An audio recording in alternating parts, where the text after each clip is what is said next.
نحمده ونصلي على رسوله الكريم اما بعد فاعوذ بالله من الشيطان الرجيم بسم الله الرحمن الرحيم رب اشرح لي صدري ويسر لي امري واحلل عقدة من لساني يفقهوا قولي۔ اللہ تعالیٰ کا لاکھ لاکھ شکر ہے جس نے ہمیں انسان بنایا۔ ہمارے علاوہ بہت سی مخلوق اس زمین پر ہے، لیکن اگر ہم کمپیئر کریں اپنے اور ان کے بیچ میں تو اللہ تعالیٰ کا احسان اپنے پہ اچھی طرح سمجھ میں آتا ہے۔ اللہ تعالیٰ چاہتا تو وہ ہمیں کسی گائے بھینس کی شکل میں پیدا کر سکتا تھا۔ تھوڑی دیر کو سوچئے کہ اگر ہم انسان نہ ہوتے، کوئی گائے ہوتے، تو گائے کے اندر بھی ایک روح ہے، گائے بھی تکلیف محسوس کرتی ہے، گائے کو بھی بھوک لگتی ہے، وہ سوتی بھی ہے، وہ چلتی پھرتی بھی ہے، لیکن اس کی زندگی کیا زندگی ہے؟ پیدائش سے لے کر موت تک اس کا کام کیا ہے؟ اس کا گھر کیسا ہے؟ اس کا لباس کیسا ہے؟ اس کی بولی کیسی ہے؟ اس کی شکل و صورت کیا ہے؟ اس کے پاس کتنی نعمتیں ہیں؟ ان نعمتوں میں سے جو ہم استعمال کرتے ہیں اس کے پاس کتنی نعمتیں ہیں؟ ہم اپنے گھروں کو دیکھیں، اپنے کھانے پینے کی نعمتوں کو دیکھیں تو یہ اللہ کا کتنا بڑا احسان ہے کہ اس نے ہمارے کھانے کے لیے کیا کچھ پیدا کیا، اور گائے کے لیے بس گھاس، ہمارے لیے طرح طرح کے لباس، اور اس کے لیے ایک ہی مخصوص محدود لباس۔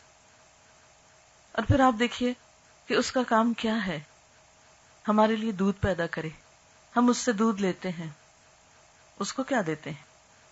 اس کو تو پیسے نہیں ملتے، وہ تو صرف دے رہی ہے، اور ہم ہر وقت لے رہے ہیں۔ صرف دودھ ہی نہیں، اور بھی بے شمار چیزیں، کتنی نعمتیں۔ لیکن گائے تو دودھ دینے کے باوجود، مختصر اور محدود سی نعمتیں استعمال کرنے کے باوجود اللہ کا شکر ادا کرتی ہے۔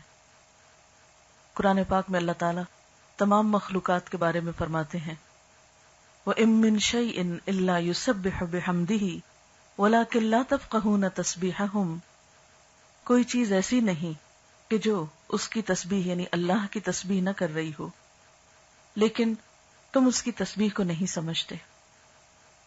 گائے کی زندگی کا مقصد تو صرف اور صرف انسان کی خدمت کرنا ہے، انسان کے لیے غذا مہیا کرنا ہے، اس کے لیے تو زندگی میں کوئی چام نہیں، کوئی اور مقصد نہیں، کوئی اور کام نہیں۔ لیکن ہم انسان، ہمیں اللہ تعالیٰ نے طرح طرح کی نعمتیں عطا کی، اور پھر ان نعمتوں میں سب سے بڑی نعمت عقل سمجھ کی نعمت، بولنے کی قوت، یہ سراسر اللہ تعالیٰ کی رحمت ہے۔ اسی لیے اللہ تعالیٰ فرماتے ہیں الرحمن علم القرآن خلق الانسان علمہ البیان۔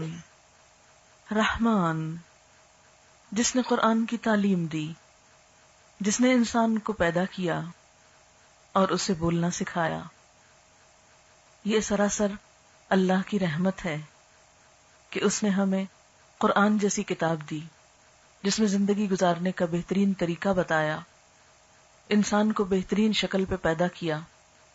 لقد خلقنا الانسان فی احسن تقویم، سب سے بہترین حالت پر انسان کو پیدا کیا، سب سے بہترین شکل و صورت انسان کو دی، اور سب سے بہترین کوالٹی جس میں کوئی اور جانور اس کا شریک نہیں، علمہ البیان، انسان کو بولنا سکھایا۔ زبان جیسی نعمت دنیا میں آتے ہی ہم اسے استعمال کرنا شروع کرتے ہیں۔ ایک بچہ چھوٹی چھوٹی باتیں سیکھتا ہے اور پھر بڑا ہو کر ایک نئی کئی ایک زبانیں بولنے لگتا ہے۔ یہ سب قوت اور طاقت اور یہ سمجھ کس نے عطا کی؟ یہ اللہ تعالیٰ ہی کی دی ہوئی ہے، یہ اسی کی عطا کردہ سمجھ بوجھ ہے جس کی بنا پر انسان بولتا ہے۔ بولنے کو تو ہم بہت کچھ بولتے ہیں، لیکن اللہ تعالیٰ ہم سے کیا چاہتا ہے کہ کیا ہم صرف وہی بولتے رہیں جو ہمارا دل چاہتا ہے، جو ہماری خواہشات ہوتی ہیں، جو ہمارے من میں آتا ہے، جو ہماری سمجھ میں آتا ہے، یا پھر اس زبان کا کچھ اور استعمال بھی ہے؟ جہاں اس زبان سے ہم اپنے جذبات، اپنے احساسات اور اپنی خواہشات کا اظہار کرتے ہیں، وہاں اس بولنے کی قوت، اس بیان کی قوت کو اللہ تعالی ہم سے یہ چاہتا ہے کہ ہم اس کے کلام کے لیے بھی استعمال کریں۔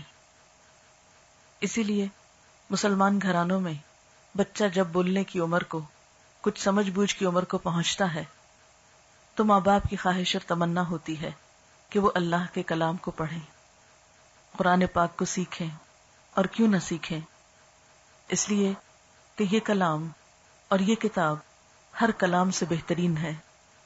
یہ اس کا کلام ہے جس نے اس پوری دنیا کو بنایا، جس نے پوری کائنات کو پیدا کیا، جس نے مجھے اور آپ کو بنایا۔ وہ خود اس کتاب کی تعریف کچھ یوں کرتا ہے کہ یہ کتاب ہے کیا؟ یہ وہ کتاب ہے کہ وَإِنَّهُ لَتَنزِيلُ رَبِّ الْعَالَمِينَ نَزَلَ بِهِ الرُّوحُ الْأَمِينُ عَلَى قَلْبِكَ لِتَكُونَ مِنَ الْمُنذِرِينَ بِلِسَانٍ عَرَبِيٍّ مُبِينٍ وَإِنَّهُ لَتَنزِيلُ رَبِّ الْعَالَمِينَ، اور بے شک یہ کتاب رب العالمین یعنی تمام جہانوں کے رب کی اتاری ہوئی ہے، یہ کلام اس کا بھیجا ہوا ہے۔ نزل بہ الروح الامین، ایسا بابرکت کلام ہے جسے روح الامین تمام فرشتوں کے سردار جبریل امین لے کر اترے ہیں۔ علی قلبک، دنیا کے سب سے عظیم انسان کے دل پر، محمد صلی اللہ علیہ وسلم کے قلب مبارک پر کیوں اترا ہے؟ لتکون من المنذرین، تاکہ آپ لوگوں کو خبردار کریں، اور یہ کلام بلسان عربی مبین، عربی مبین جو مدعا کو خوب واضح کرتی ہے، اس زبان میں اترا ہے۔ تو گویا سب سے عظیم ترین ہستی اللہ رب العالمین کا کلام، اس کی باتیں، اس کا قول، اس کا فرمان، فرشتوں کے سردار جبریل امین کے ذریعے انسانیت کے محسن اعظم، تمام انسانوں سے بڑھ کر عظیم ہستی محمد الرسول اللہ صلی اللہ علیہ وسلم پر مکہ کے عظیم شہر میں سب سے بہترین مہینے میں اور سب سے عظیم الشان رات میں یہ قرآن اترا۔ کیوں اترا؟ تاکہ اس دنیا کے رہنے والوں کو خبردار کیا جائے، انہیں آگاہ کیا جائے کہ اللہ تعالیٰ نے انہیں کیوں پیدا کیا ہے، انہیں یہ زندگی کس طرح گزارنی ہے، اس زندگی کے بعد ان کے ساتھ کیا پیش آنے والا ہے، کل کیا ہونے والا ہے۔ کیا انسان کی زندگی صرف یہی زندگی ہے، آج کی زندگی جو وہ گزار رہا ہے، یا اس کے بعد بھی اس کے ساتھ کچھ معاملہ ہونے والا ہے؟ اور اگر ہے تو وہ کیا ہے؟ یہ کتاب نہ صرف یہ کہ ہمیں یہ بتاتی ہے کہ اس دنیا میں انسان کے لیے امن اور سکون کا راستہ کیا ہے، بلکہ اس کے ساتھ ساتھ یہ بھی بتاتی ہے کہ کل کی زندگی، جو ہمیشہ کی زندگی ہے، جو اصل زندگی ہے، جو دراصل زندگی ہے، آج تو ایک امتحان ہے، کل جو اصل زندگی دراصل زندگی ہے، اس میں انسان کی خوشی، انسان کا سکون اور انسان کی کامیابی کس چیز میں ہے۔ اس کتاب کے علاوہ کوئی اور چیز ایسی نہیں جو انسان کو یہ خبر دے، یہ بتائے۔ اور یہ کلام ایسا بے مثال کلام ہے، یہ کتاب ایسی بہترین کتاب ہے کہ جس کے بارے میں چیلنج کیا گیا 1400 سال پہلے جب یہ کتاب اتری تھی کہ اگر کسی کے دل میں یہ شک ہے کہ یہ کتاب اللہ کی نہیں تو پھر اس جیسی کوئی صورت ہی بنا لائے۔ قل ان کنتم فی ریب مما نزلنا علی عبدنا فأتوا بسورۃ من مثلہ وادعوا شہداءکم من دون اللہ، کہہ دیجئے اگر تم اس بارے میں شک میں ہو کہ یہ کتاب ہم نے اپنے بندے پہ نازل کی ہے تو پھر اس جیسی ایک صورت بنا لو اور اس کام کے لیے اپنے مددگار بلا لو۔ وَإِن لَّمْ تَفْعَلُوا فَلَن تَفْعَلُوا، پھر اگر تم نہ کر سکو اور کر سکو گے بھی نہیں تو پھر فَاتَّقُوا النَّارَ الَّتِي وَقُودُهَا النَّاسُ وَالْحِجَارَةُ، بچو اس آگ سے جس کا ایندھن انسان اور پتھر ہیں۔ سر تسلیم خم کر لو، اس کتاب کے آگے جھک جاؤ۔ ایک اور جگہ پر فرمایا قل لئن اجتمعت الانس والجن على ان يأتوا بمثل هذا القرآن لا يأتون بمثله ولو كان بعضهم لبعض ظہیرا. آپ کہہ دیجئے کہ اگر انسان اور جن اس بات پر اکٹھے ہو جائیں کہ اس قرآن جیسی کوئی کتاب بنا لائیں یا اس کلام جیسا کوئی اور کلام لے آئیں تو اس جیسا نہ لا سکیں گے اگرچہ وہ ایک دوسرے کے مددگار ہی کیوں نہ ہوں. یعنی سارے لوگ، ساری انسانیت مل کر، اکٹھے ہو کر، باہم مشورہ کر کے، ایک دوسرے کی مدد کر کے اگر چاہے کہ اس قرآن کے مقابلے میں کوئی اور کلام پیش کر سکے تو وہ ایسا نہیں کر سکتے. یہ کتاب جو ایک بابرکت کتاب ہے، جس کے بارے میں فرمایا کتاب انزلناہ الیک مبارک، یہ کتاب جسے ہم نے آپ کی طرف اتارا ہے بہت بابرکت ہے. برکت کا کیا معنی ہوتا ہے؟ خیر کثیر، بھلائی. یہ کتاب اپنے اندر بھلائیاں سمیٹے ہوئے ہے. یہ جس جگہ پر اتری اس زمین کو اس نے بابرکت بنا دیا. ہم سب جانتے ہیں کہ مکہ کی زمین جہاں نہ پانی ہے نہ کچھ اگتا ہے، لیکن کس قدر آباد ہے، کس قدر انسانوں کو اپنے اندر سمیٹتی ہے ہر سال. وہاں کے پہاڑ جن پر کوئی سبزہ نہیں اگتا، وہ مٹی جس میں بظاہر دیکھنے کی کوئی چیز نہیں، کوئی رونق نہیں، کوئی بظاہر نقش و نگار نہیں وہاں، لیکن ایسی زمین ہے جس کی طرف سب کا دل کھنچتا ہے. یہ سب کچھ کس کی وجہ سے ہوا؟ کس کی بدولت؟ اس کتاب کی بدولت. آخر کیا چیز ہے جس نے اس کے نزول کی جگہ کو، مکہ اور مدینہ کو اتنا بہترین بنا دیا، اتنا پرسکون بنا دیا کہ انسانوں کے دل اس کی طرف لپکتے چلے جاتے ہیں؟ یہ اسی کتاب کی بدولت. محمد رسول اللہ صلی اللہ علیہ وسلم کے ساتھ ہماری محبت اور عقیدت کس لیے ہے؟ اسی وجہ سے کہ اللہ تعالیٰ نے ان پر یہ کلام اتارا. اور پھر ہم دیکھتے ہیں کہ عربوں کی قوم جن کے پاس دنیاوی اعتبار سے کوئی طاقت نہ تھی، قبائل میں بٹے ہوئے تھے، ان کو عزت بخشی تو کس نے؟ اس کتاب نے. اس کے آنے کے بعد وہ دنیا کے امام بن گئے، دنیا کو علوم و فنون سے روشن کیا. یہی کتاب آج میرے اور آپ کے پاس ہے، اور اللہ تعالیٰ کا فرمان ہے فَمَنِ اتَّبَعَ هُدَايَ فَلَا يَضِلُّ وَلَا يَشْقَى، کہ جو شخص میری اس ہدایت کی پیروی کرے گا وہ نہ تو گمراہ ہوگا اور نہ بدبختی میں مبتلا ہوگا. تو گویا اس کتاب کو تھامنے والے، اس کو پڑھنے والے، اس کے لیے محنت کرنے والے، اس کا حق ادا کرنے والے، ان کے لیے اللہ کا وعدہ ہے کہ وہ اس کو تھام کر بھٹکیں گے نہیں، اس کو تھام کر تکلیف میں نہیں پڑیں گے. یہ کتاب جو ایک بابرکت کتاب ہے، جو انسان کے سینے میں، انسان کے اندر، انسان کے دل میں جو طرح طرح کی پریشانیاں، غم، فکریں اور تفکرات ہیں، ان سب کے لیے شفا کا باعث ہے.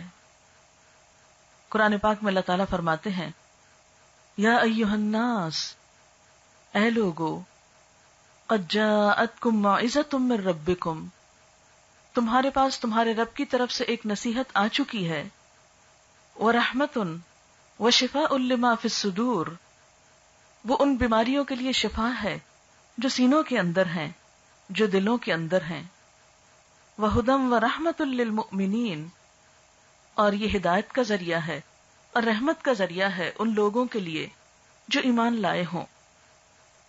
جو لوگ اس کتاب کو مانتے ہوں، اس کو پڑھتے ہوں، اسے اپنی زندگی کا حصہ بنائے ہوں، ان کے بارے میں اللہ کے رسول صلی اللہ علیہ وسلم نے فرمایا قرآن پڑھا کرو، اس لیے کہ قیامت کے دن قرآن اپنے پڑھنے والوں کے لیے سفارشی بنے گا، یعنی ان کی شفاعت کرے گا. ایک اور حدیث میں آتا ہے قیامت کے دن قرآن کو اور ان لوگوں کو لایا جائے گا جو اس پر دنیا میں عمل کیا کرتے تھے. ان کے آگے آگے سورت البقرہ اور آل عمران ہوں گی جو ان لوگوں کی نجات کے لیے اللہ تعالیٰ سے جھگڑا کریں گی.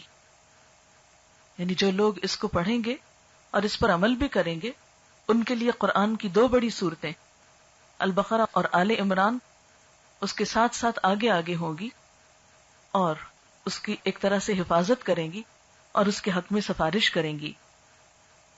آپ صلی اللہ علیہ وسلم نے فرمایا، خیرکم من تعلم القرآن وعلمہ، تم میں بہترین ہیں وہ لوگ جو قرآن سیکھیں اور سکھائیں۔ ایک اور حدیث میں آپ صلی اللہ علیہ وسلم نے فرمایا، قیامت کے دن قرآن آ کر کہے گا، اے میرے پروردگار اس شخص کو زیور پہناؤ، یعنی قرآن کے پڑھنے والے کو، چنانچہ اسے بزرگی کا تاج پہنایا جائے گا۔ پھر قرآن کہے گا، اے میرے رب کچھ زیادہ کرو، یعنی سفارش کرے گا، چنانچہ اسے کرامت کی عبا پہنائی جائے گی، یعنی عزت کا لباس پہنایا جائے گا۔ پھر کہے گا، اے میرے رب اس سے راضی ہو جا، یعنی قرآن کے پڑھنے پڑھانے والے سے تو راضی ہو جا، تو اللہ تعالیٰ اس سے راضی ہو جائے گا۔ پھر اس شخص سے کہا جائے گا، پڑھتے جاؤ اور چڑھتے جاؤ، چنانچہ ہر ایک آیت کے بدلے اس کی نیکیاں بڑھا دی جائیں گی۔ تو یہ ہے وہ سفارش یا وہ شفاعت جو قرآن اس انسان کے حق میں کرے گا جو اسے پڑھتا ہوگا، جو اس کے ساتھ تعلق رکھے گا۔ لیکن ایک بات یاد رکھیے کہ یہاں کہیں بھی صرف خالی حفظ کر لینے کی بات نہیں ہے، خالی پڑھنے کی بات نہیں ہے، ہر جگہ ساتھ عمل کی بات بھی ہے، کیونکہ اگر انسان اسے پڑھے اور عمل اس کے خلاف کرے تو اسے فائدہ نہیں ہو سکتا۔ یہ بالکل ایسے ہی ہے کہ انسان اگر قرآن پاک میں یہ پڑھ رہا ہے کہ جھوٹے پر اللہ کی لعنت، اور ساتھ انسان خود جھوٹ بھی بول رہا ہے، تو اس سے کیا ہوگا کہ وہ قرآن اس کے لیے باعث رحمت نہ ہوگا۔ لیکن اس کا یہ مطلب نہیں کہ قرآن پڑھنا ہی چھوڑ دیں، کیونکہ اب ہمارے لوگوں نے ایک آسان راستہ یہ تلاش کر لیا ہے، کیونکہ قرآن اگر ہم پڑھیں گے عمل نہیں کریں گے تو ہماری اور زیادہ مشکل ہوگی، اس لیے بہتر ہے کہ اس کو پڑھا ہی نہ جائے۔ تو بات یہ ہے کہ قرآن پاک کے جو احکامات ہیں وہ چاہے ہم پڑھیں یا نہ پڑھیں، دونوں صورتوں میں ہمارے لیے لازم ہے۔ یہ نہیں کہا گیا کہ قرآن پر عمل کرنا صرف ان لوگوں کے لیے ہے جو قرآن پڑھتے ہیں، اور جو نہیں پڑھتے ان کے لیے عمل کی کوئی ضرورت نہیں، وہ تو بغیر پڑھے، بغیر سمجھے اور بغیر عمل کیے بھی بخشے جائیں گے۔ یہ تو کہیں بھی قرآن میں نہیں لکھا ہوا، کیونکہ عموماً ہم یہی سمجھتے ہیں کہ چونکہ قرآن پڑھنے والوں کی زیادہ پکڑ ہے تو ہم پڑھیں ہی نہ تاکہ ہماری زیادہ نہ ہو۔ تو ٹھیک ہے، زیادہ نہ ہوئی تو کم سے بھی چھوٹ نہیں سکتے، کیونکہ اللہ تعالیٰ نے یہ کتاب اس لیے نہیں بھیجی کہ ہم اسے بند کر کے ایک طرف رکھ دیں۔ دنیا کی جتنی بھی کتابیں ہیں وہ کسی خاص ایک موضوع کے متعلق ہوتی ہیں۔ مثلاً کوئی کتاب آپ اٹھا کر دیکھیں گے تو وہ شعر و شاعری سے متعلق ہوگی، کوئی دوسری کہانیاں ہوں گی، اس میں کسی تیسری کتاب میں سائنس سے متعلق کچھ معلومات ہوں گی، کسی اور میں کچھ اور ہوگا۔ لیکن قرآن پاک کسی ایک موضوع سے متعلق کتاب نہیں ہے، اس کتاب میں ہر موضوع ہے۔ یہ کتاب زندگی کے تمام موضوعات سے تعلق رکھتی ہے۔ اس کی تقریباً 1000 آیتیں کائنات سے متعلق ہیں۔ اس میں بار بار انسان کو غور و فکر کی دعوت دی جاتی ہے۔ افلا تعقلون، افلا یتدبرون، افلا یسمعون، بار بار سننے، غور و فکر کرنے، دیکھنے، عقل سے کام لینے، تدبر کرنے کی دعوت دی جاتی ہے۔ یہ کتاب انسان کی سوچ کو بیدار کرتی ہے، انسان کو سوچنے کا طریقہ سکھاتی ہے، انسان کو حیوانی سطح سے اوپر اٹھاتی ہے۔ دنیا کی بہت سی کتابیں جب انسان پڑھتا ہے تو اس میں مثلاً قانون کی کتاب پڑھتا ہے تو اس میں ساتھ یہ نہیں لکھا ہوتا کہ قانون کو امپلیمنٹ کس طرح کرو، یا اس کے اندر کوئی ایسی تاثیر نہیں ہوتی کہ انسان قانون پڑھے اور ساتھ اس قانون پر عمل بھی کر سکے یا کرا سکے۔ لیکن قرآن پاک کے اندر ایسی تاثیر ہے کہ جو صرف انسان کو ڈوز اور ڈونٹس نہیں بتاتی، بلکہ اس کے ساتھ ساتھ وہ قوت بھی مہیا کرتی ہے، وہ طاقت بھی دیتی ہے کہ جس کے ساتھ انسان کے لیے قرآن پر عمل کرنا، اللہ کی رضا کے کام کرنا آسان ہو جاتا ہے۔ بہت سے لوگ جو قرآن سے ڈرتے ہیں اور خوف کھاتے ہیں کہ کہیں ہمارے منہ سے غلط بات نہ نکل جائے، کہیں ہمارے منہ سے زبر زیر کی غلطی نہ ہو جائے تو الٹا گناہ نہ ہو، کہیں ہم اس میں بھٹک نہ جائیں، کہیں ہم اس کو سمجھ نہ پائیں تو ہماری پکڑ نہ ہو. وہ سب یہ بھول جاتے ہیں کہ کوئی بھی چیز انسان اگر جان بوجھ کر نہیں کرتا اور وہ درست کرنے کی کوشش میں بھی رہتا ہے تو اس کی پکڑ نہیں، بلکہ اس کوشش پر بھی اس کے لیے اجر ہے. اللہ کے رسول صلی اللہ علیہ وسلم نے فرمایا کہ وہ شخص جو قرآن پڑھتا ہے والذی یقرأ القرآن ویتتعتع فیہ، اور اس میں وہ اٹکتا ہے، اٹک اٹک کے پڑھتا ہے، تو اس کے لیے دوہرا اجر ہے کیونکہ وہ زیادہ مشقت کر رہا ہے.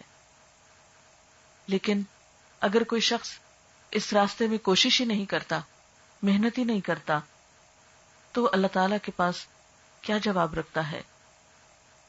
دنیا کے بہت سی دوسری زبانیں جو ہماری مادری زبانیں نہیں تھی، جو ہماری قومی زبان نہیں تھی، اس زبان کو تو ہم نے بہت آسانی کے ساتھ سیکھ لیا.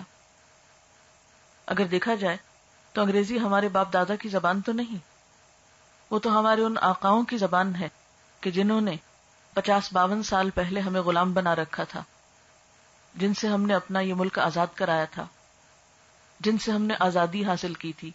یہ تو ان کی زبان تھی، لیکن ہم نے دنیاوی ضرورت اور فائدے کے لیے اس زبان کو سیکھا اور خوب مہارت حاصل کر لی. اگر ہم ایک اور غیروں کی زبان کو اتنی سہولت کے ساتھ سیکھ سکتے ہیں تو کیا ہم اللہ پاک کی زبان کو نہیں سیکھ سکتے؟ کیا ہم اس میں مہارت حاصل نہیں کر سکتے؟ کیا ہم اس کا حق ادا نہیں کر سکتے؟ ہم کر سکتے ہیں، لیکن انسان کا حال یہ ہے کہ وقتی اور جلدی ملنے والے فائدوں کی طرف تو تیزی سے بڑھتا ہے، اور وہ فائدہ جو بعد میں آنے والا ہے لیکن پائیدار ہے اس کی طرف سے غافل ہے.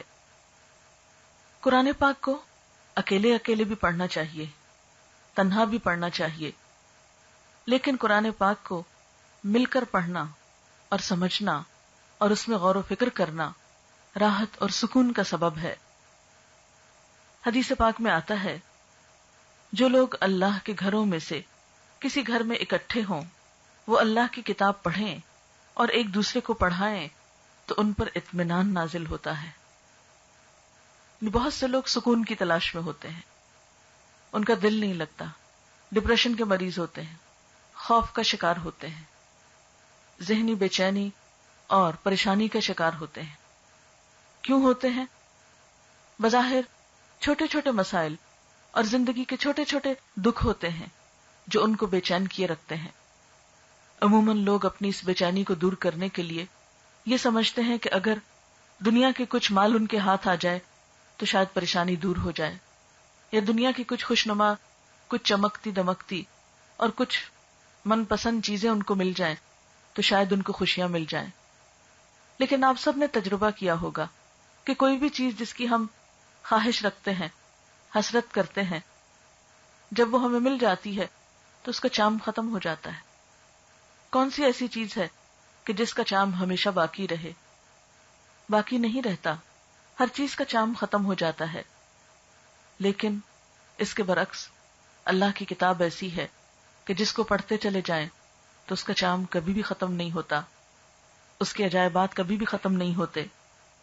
ہر دکھ، پریشانی، غم، ان سب کا علاج کس میں ہے؟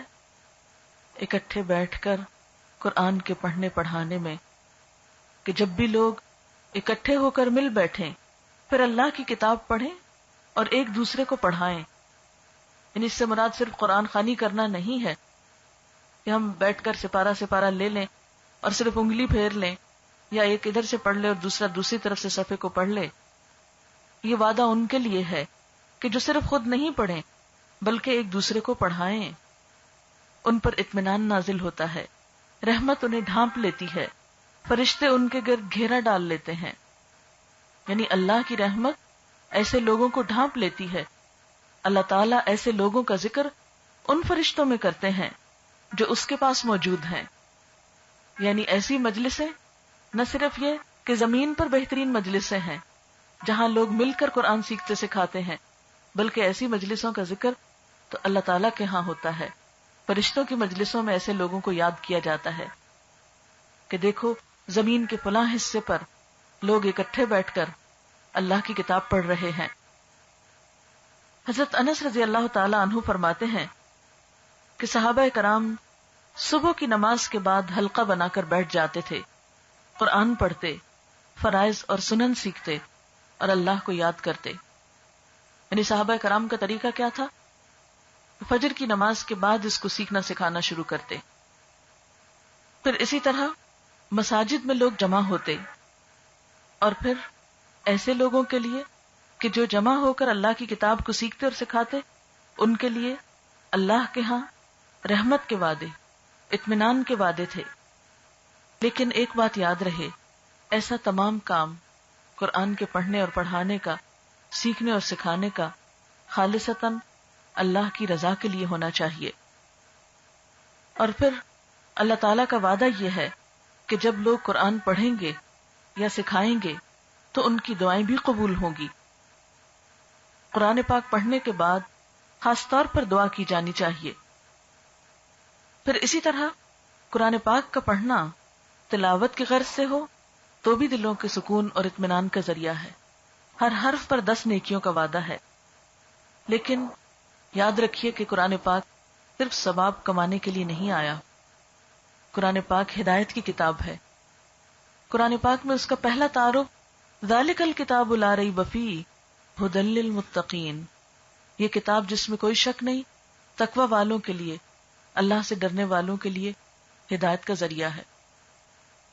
تو گویا جس کے دل میں اللہ کی عظمت ہوگی، اللہ کی محبت ہوگی، اللہ کے سامنے کھڑے ہونے کا ڈر ہوگا، اللہ کی طرف واپسی کا یقین ہوگا، اس کے دل میں لازماً یہ تڑپ ہوگی کہ وہ اللہ کی بات کو جانے، اللہ کی کتاب کو پڑھے، اس کی کتاب کو سمجھے۔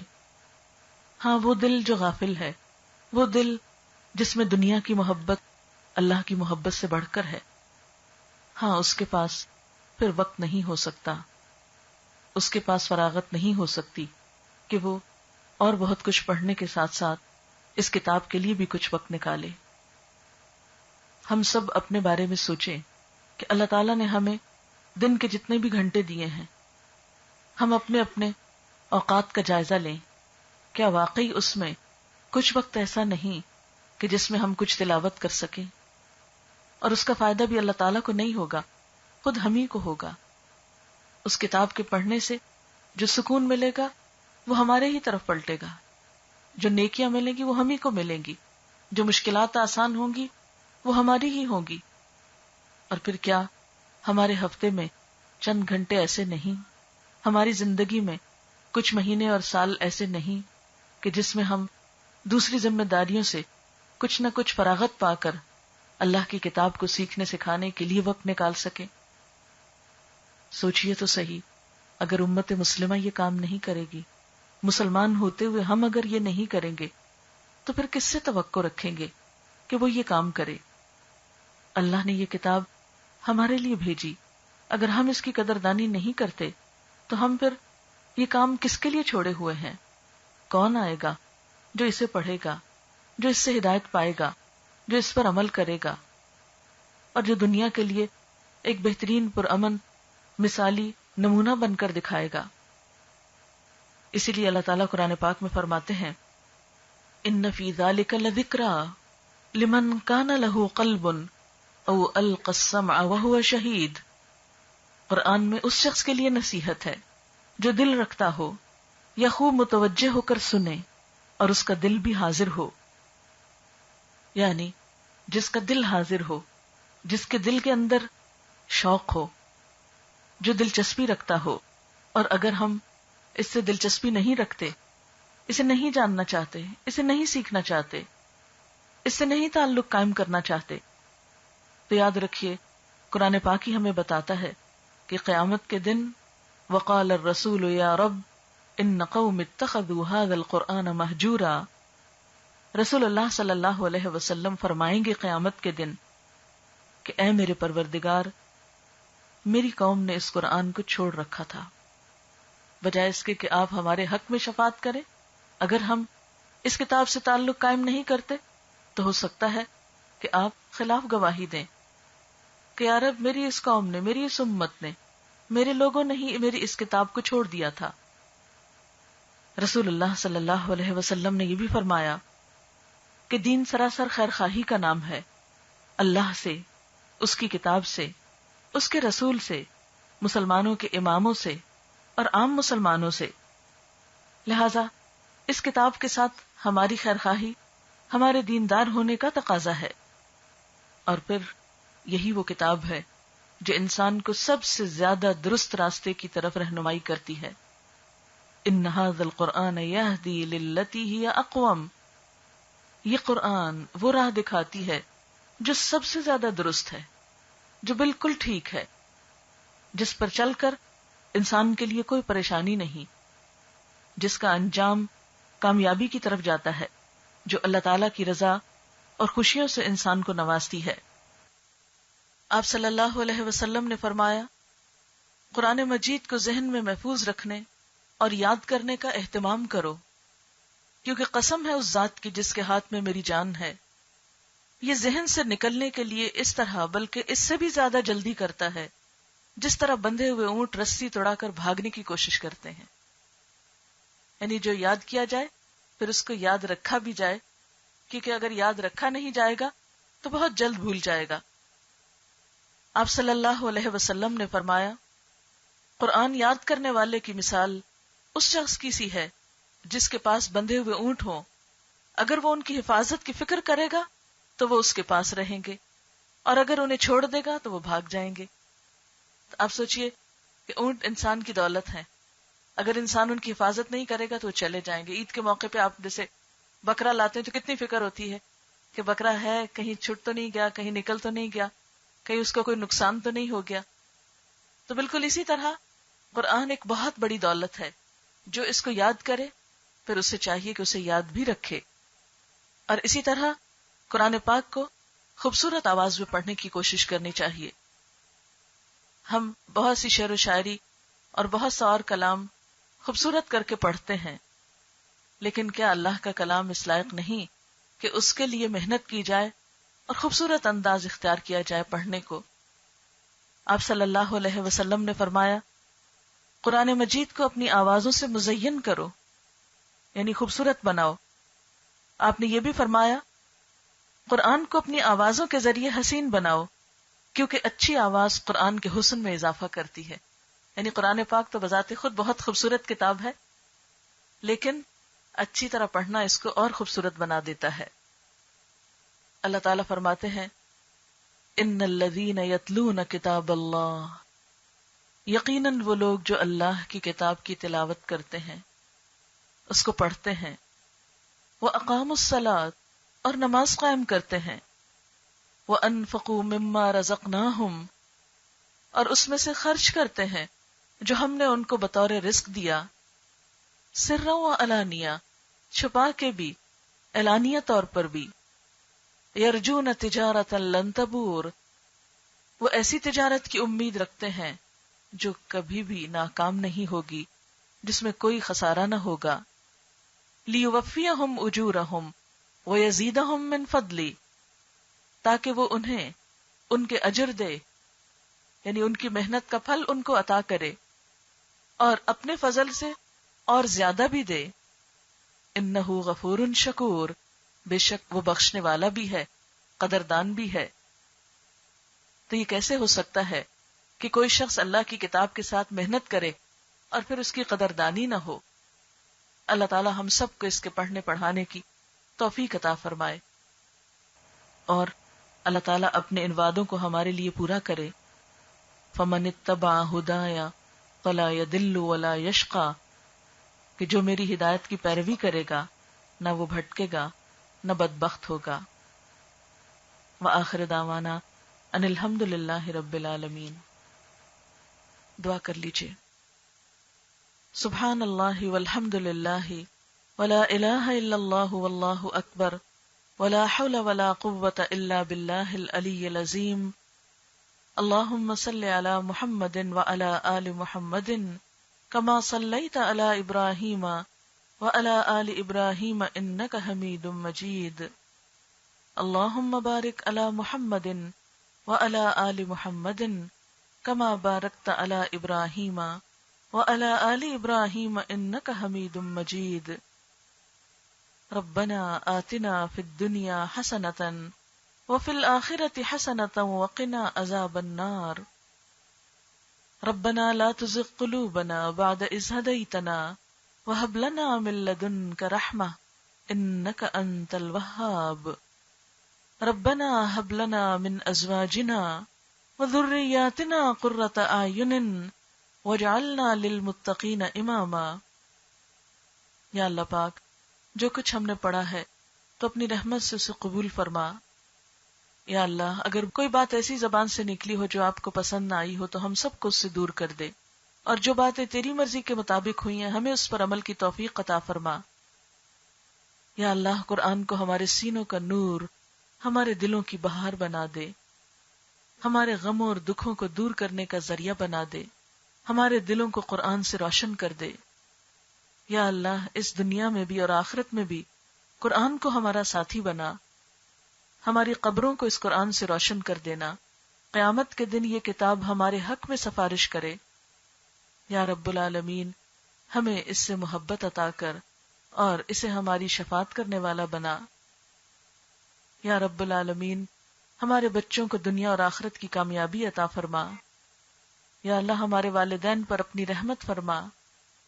یا اللہ، ہم سب کے بچوں کو ہماری آنکھوں کی ٹھنڈک بنا.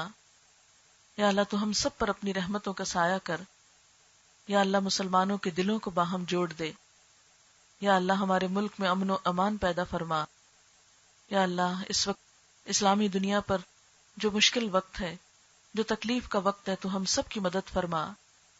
یا اللہ، سب مسلمانوں کی حفاظت فرما. یا اللہ، تو ہمیں اپنی طرف رجوع کرنے کی توفیق دے. یا اللہ، ہمارے گناہوں کو معاف کر دے. یا رب العالمین، تو ہمیں نیکی کی توفیق دے. یا اللہ، تمام بیماروں کو صحت عطا فرما، سب دکھی لوگوں کے دکھ دور فرما. جتنی بہنیں تشریف لائی ہیں سب کا آنا قبول فرما، سب کو اس کا بہترین اجر عطا فرما. ربنا تقبل منا انک انت السمیع العلیم وتب علینا انک انت التواب الرحیم.